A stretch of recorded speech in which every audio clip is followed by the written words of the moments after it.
An oil rig should really be called an offshore production facility, with its primary purpose of pumping underwater reservoirs of crude oil to the surface to be processed.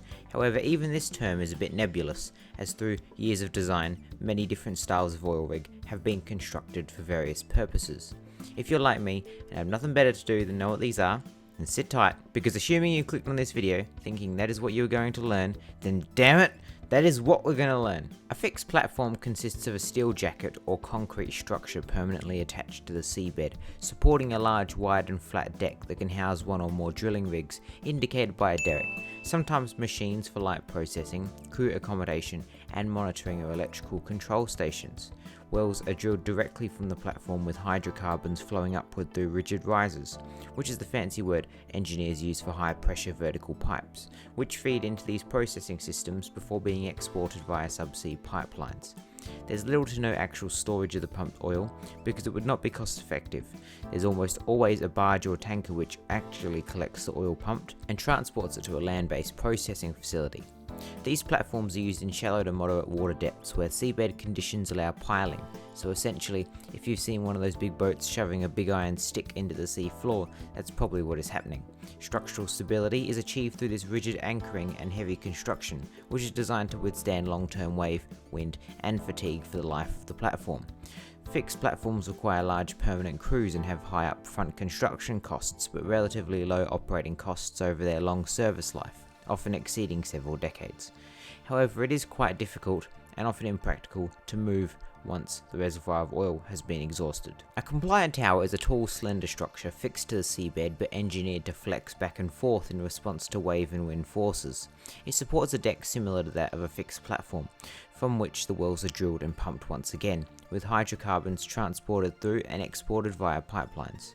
Sometimes, from the surface you wouldn't be able to tell the difference. Compliant towers are used in deeper water than conventional fixed platforms, where full rigidity would lead to excessive structural pressure on rigid piles from currents.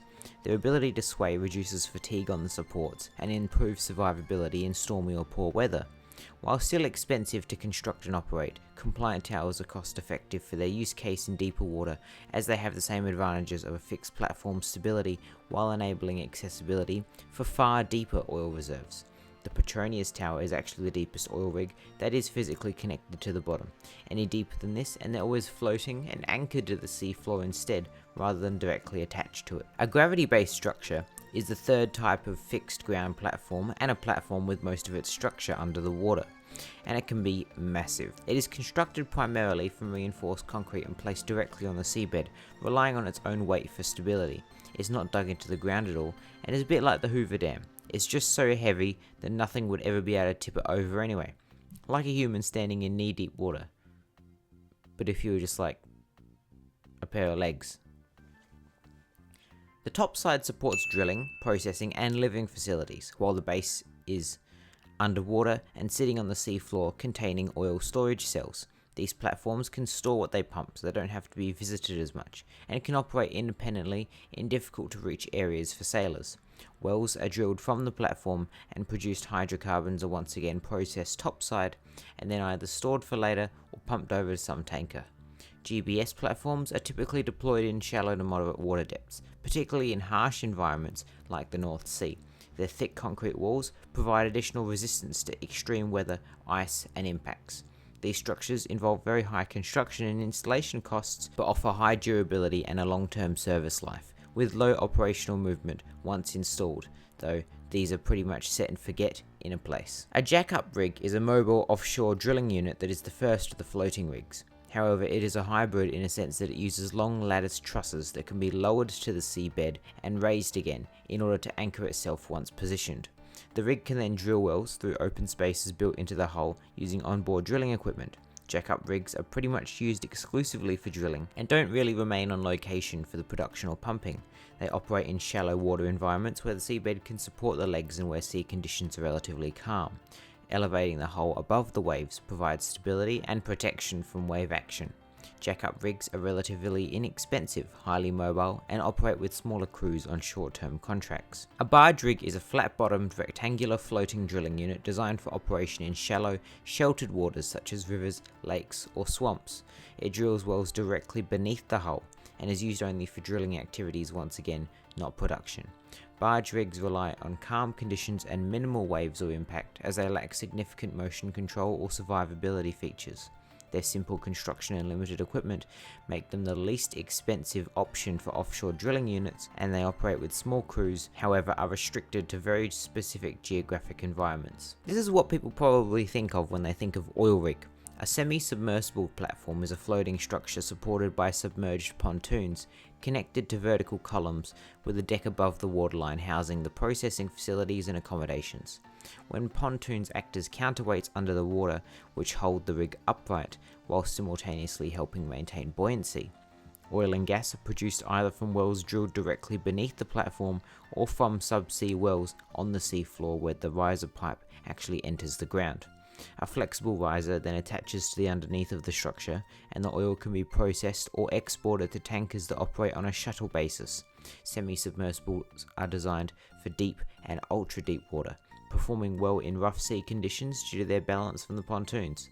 Location is maintained through taut cables attached to the seabed, or in the modern day a computerized dynamic positioning system. However, the pipes are quite flexible, and there is a bit of room for minor errors in location. These platforms are costly to build and operate, require sizable crews, but their primary advantage is their simplicity of relocation once the oil field has been exhausted. A tension leg platform is a floating offshore structure anchored to the seabed by vertical steel tendons held in constant tension. This is very similar to the previous semi-submersible, with the distinction of these tight cables fixing the platform in many points under the water surface to the seabed, essentially keeping it in one place indefinitely. These platforms support drilling, pumping, or processing, with wells often drilled directly from the deck and hydrocarbons transported via more risers, which are distinct to this platform type, integrated into these cables, which is another unique characteristic of these platforms.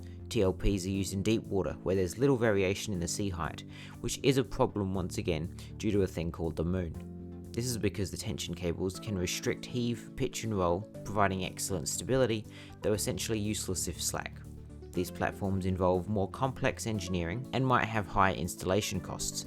The underwater cable maintenance is around the clock, but similarly suitable these are for long-term field development with permanent crews. A Sea Star is smaller than the previous two. It is a floating platform based on tension leg principles, but designed for smaller fields and lower payloads. It typically relies on subsea wells, so the actual pumping equipment on the seafloor, where this platform is purely a human accessible entry point to the well, connected to the platform via flexible risers with limited processing equipment installed topside. Sea Star platforms are deployed in moderate to deep water, where a full-scale TLP would be uneconomical. Stability is provided through the tension mooring lines, often spread out in a wide region to minimize vertical motion, hence the name Sea Star. Compared to larger platforms, Sea Star platforms have lower construction and operating costs, support smaller crews, and are intended for fields with shorter production lives or reduced output. Through these circumstances where this is the case, it is often the most cost-effective solution. A spar platform consists of a deep cylindrical hull that extends far below the water surface. This is usually a relatively small deck mounted on top, like the Sea Star, with little room for refinement or processing at the surface itself. Pumping and equipment typically lives in subsea wells on the ocean floor, connected to the platform by flexible pipe risers running up the cylindrical shaft underneath the platform. Spar platforms are used in deep and ultra-deep water environments, where wave and current forces are very heavy, and other floating platforms might be unstable or dangerous. They don't appear stable at first glance, but the cylindrical hull is very heavy, almost like the gravity-based system, where up to 90% of the structure is actually underneath the water, and the deep center of mass means that most of it is essentially all but impossible to disturb or damage. This type of platform does very well in high wave zones. The downside is that spars are very expensive to construct and install, and they have limited mobility once they're deployed.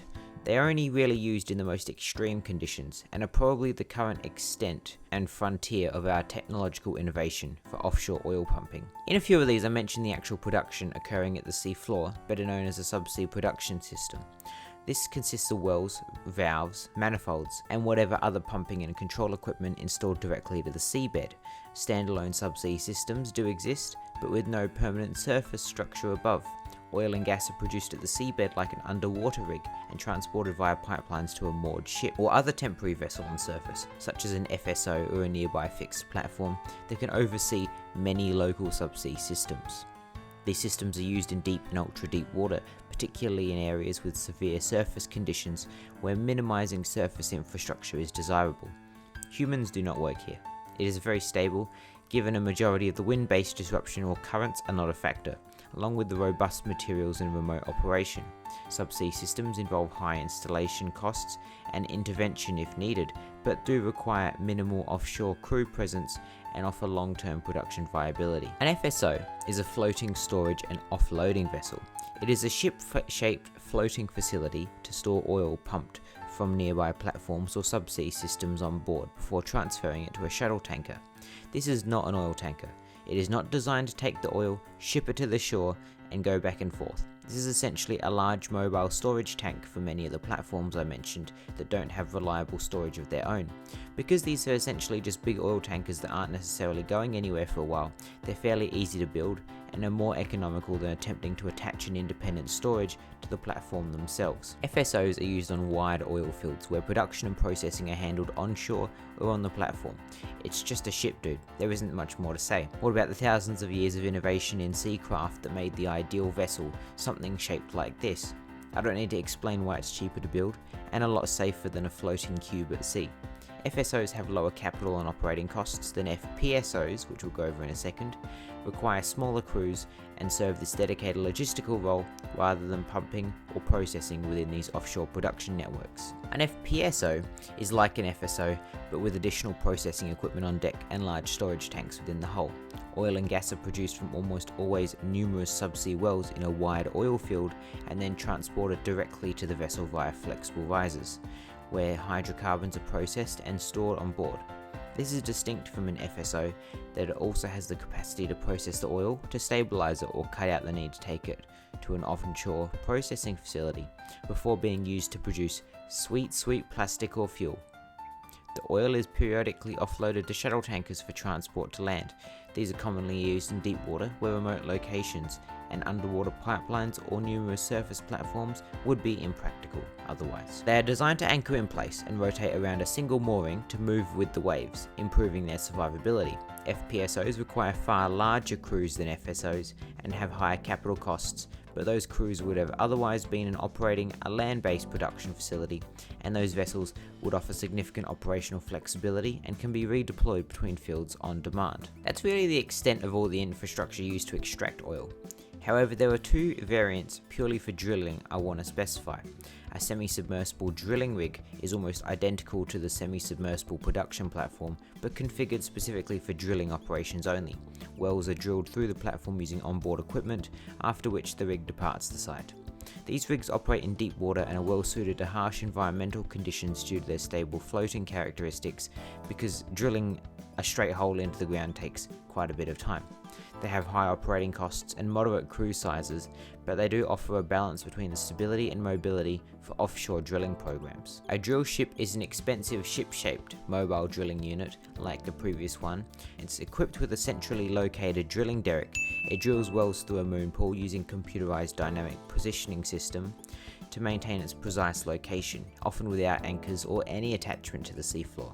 Drill ships are primarily used for exploration and development drilling in deep and ultra-deep water. Their ability to reposition quickly makes them suitable for remote regions with unexplored reserves. Drill ships are among the most expensive offshore units to operate, require specialized crews, and are often intended for temporary drilling campaigns rather than long-term production, though they do make for a good documentary every now and again. That's about the whole list of all the various platforms or vessels used currently for oil extraction at sea. While the oil industry is forecast to eventually disappear, these engineering marvels will not be disappearing anytime soon. I hope you found this interesting, and have a good day.